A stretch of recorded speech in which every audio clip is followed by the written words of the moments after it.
Hi, it's Tim Hagen from Progress Coaching, and welcome to another episode of Coaching Conversations. And I wanted to make you aware of something very cool that we're doing on a subscription basis, and we'll put a link in each one of our episodes. But every Wednesday, we're going to be doing what we call an audio podcast workshop. That workshop will be roughly about 14 to maybe 20 minutes per episode, with each month having a theme from a coaching model, using feedback strategically, to coaching self-awareness, and so on. So if you could, look in the body or in the content description of each episode, and you will see a link where you can join this subscription. These are literally 4 workshops every month, teaching specific strategies to address a particular area of workplace coaching, as it relates, again, to things like awareness, motivation, teamwork, and what have you.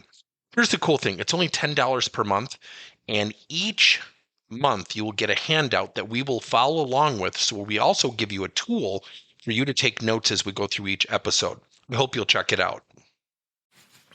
7 actions a coaching champion can take to improve the workplace culture.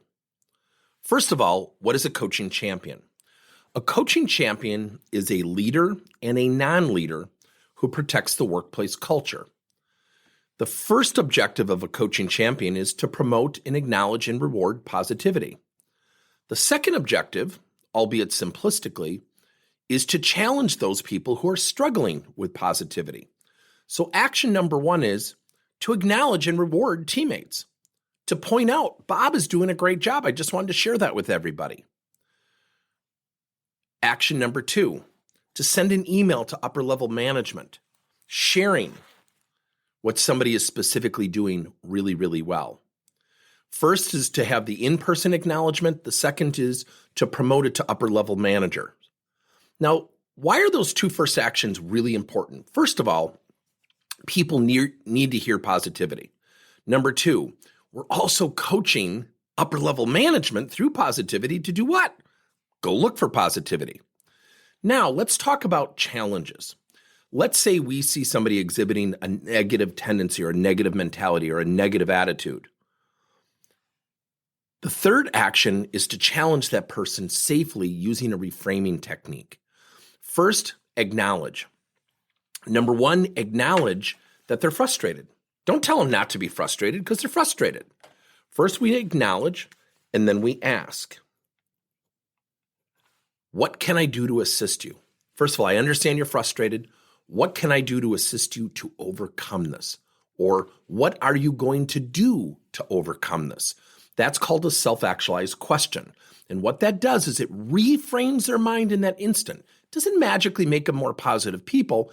It gets them to look at the situation differently. Action number 4. Action number 4 is when we challenge someone who's struggling, is to say, look, I understand you're frustrated. What are you going to do to overcome this? And I wanted to let you know, I'm here if you need some help. I would love to help you if you're cool with that. Notice my language was pretty casual and, if anything, had a little bit of slang. You don't want to come off as the boss. So again, a coaching champion is that person, a leader and a non-leader who uses everyday conversations to coach and reframe and help people move in a positive direction. So the first 2 actions are what? Promoting positivity, which is essentially saying, maintain your positivity. The second 2 actions are to challenge using reframing techniques. I understand you're frustrated. What are you going to do to overcome this? I understand you're frustrated. What are you going to do to overcome this? And what could I do to assist you? Now, an added action could be, what are the first 2 steps do you think you need to take to overcome this? Now, that triggers the brain to think about 2 things to overcome, not why it's frustrating. Remember, build up a coaching champion program. Build up coaching champions inside your workplace culture, and you will improve teamwork, collaboration, communication, leadership delivery, leadership reception. Thank you for listening to another episode of Coaching Conversations by Tim Hagen and Progress Coaching.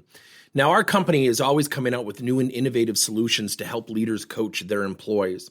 And recently, we just created a new service called Coach to You, where leaders can pick and choose topics and assign 7 to 21-day programs for employees to learn and, more importantly, apply actions and then reflect and share what they're going to do going forward as a result of the learning. It's called Coach to You. We're literally bringing coaching to your employees. If you're intrigued, we'll have a link in each one of our episodes where you can get more information. And again, thank you so much for listening to another episode.